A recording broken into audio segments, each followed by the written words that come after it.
on ABC Radio Melbourne and Victoria. Now here's a question for you. Do you own an electric car? Would you like to? Is cost a big issue, or maybe you might be worried about where you're going to charge it? I don't know whether you saw those stories of people over that peak holiday bit between Christmas and New Year of crossing borders, and then they had to wait in long queues with their Teslas at the very few charging stations that there are.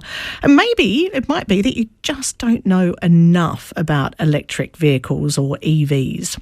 Well, our next guest, Ryan Cowan, can help you. He sold his house and he bought a Tesla, and now he makes a living making EV content for social media. Think a video on what it's like to buy a Tesla, or how does Tesla keyless entry actually work. Welcome, Ryan Cowan. Thanks for having me on. Excited to be here. You realised pretty quickly, didn't you, that people actually don't know much about electric cars, I guess because most of us can't afford one, but there's a lot of mystery out there.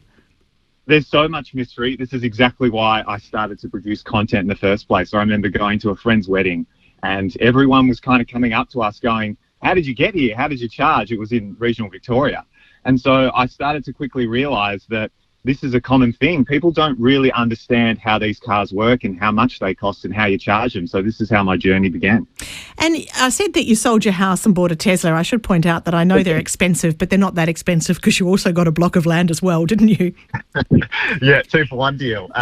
But no, essentially it was just coming out of that lockdown. We were looking to shake things up and we thought, let's move to the country and let's just on a whim decided to buy a Tesla. It was always a dream car. But just going electric and going through that journey of learning this new way of driving, essentially, just got me into that content space. And it all started from there, and just started to make short form content on, what it's like to own and drive one of these cars. Well, let's say you talk about charging, and I will get back to that because that's a really big issue. But start from the very beginning, because it's not, this. What's it like buying a Tesla? Well, we might think, well, that's a bit boring. You just go into a showroom, talk to a car salesman, and buy a car. But you don't, do you? No, it's very different. It's a very digital approach, and it's all online. I had my test drive at the Chadstone store, and then the rest of it was on the website. So you don't really deal with a human, which is a bit strange. It's kind of like buying a piece of technology online, except it happens to be a car. And then you kind of get these automated text messages when it's time to collect your car. Even the delivery day is done through the app. You kind of don't really need to talk to anyone. You just get in the car with your phone. It's all very different. And where do you pick it up? Like, surely there's a bit of a person-to-person handover, isn't there?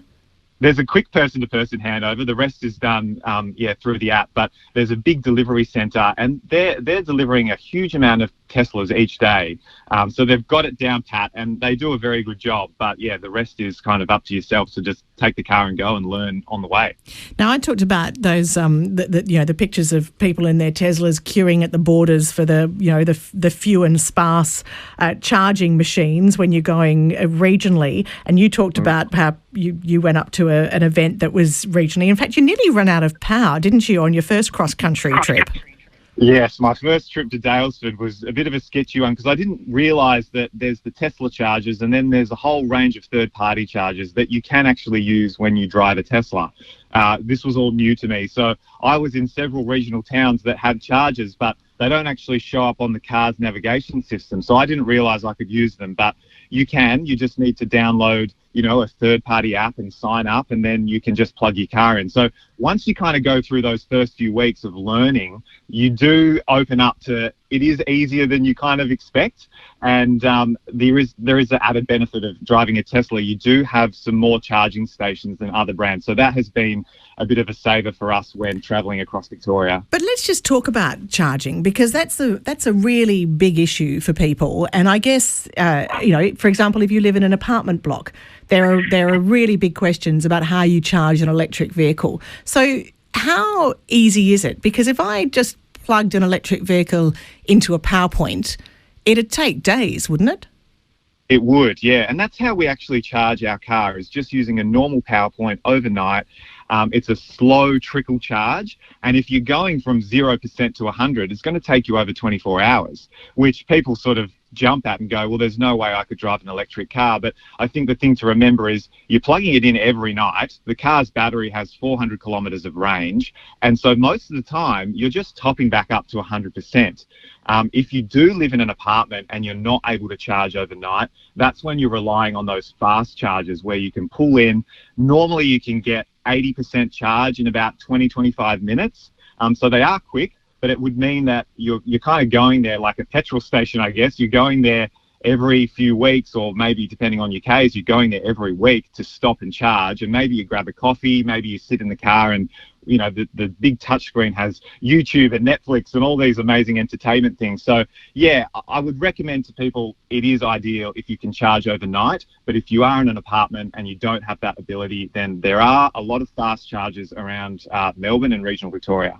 Do you think, though, that we need to change that? I mean, I find it interesting that there's one sort of luxury car brand at the moment that, and in fact, I can say it because we've been talking about Tesla. So I know Volvo has announced that they're going entirely electric, I think by 2016.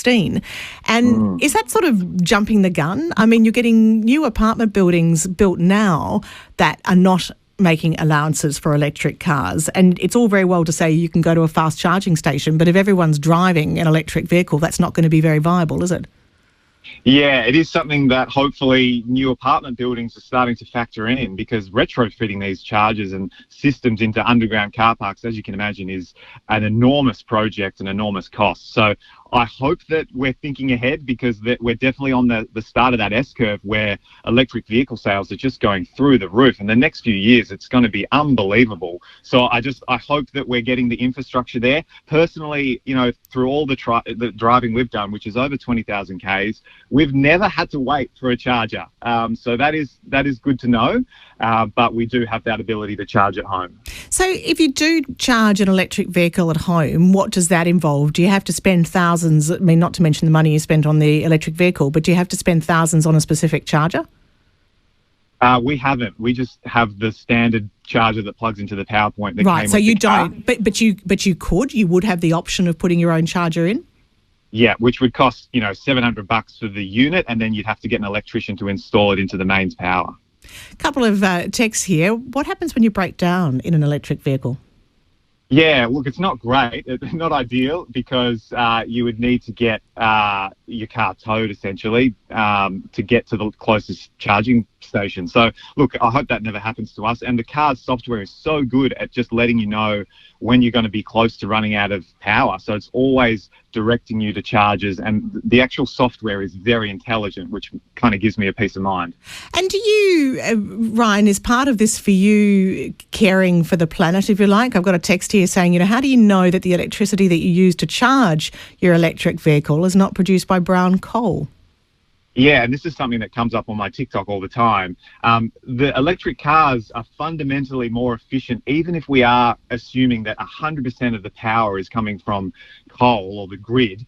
But the good thing is, looking to the future, we know that we can power these cars from renewables, and that's what's really exciting. Even if you just don't talk about the efficiency of the powertrain and the energy conversion that these cars have, we're still hopefully going to be having solar panels on our property so we can charge it using the sun.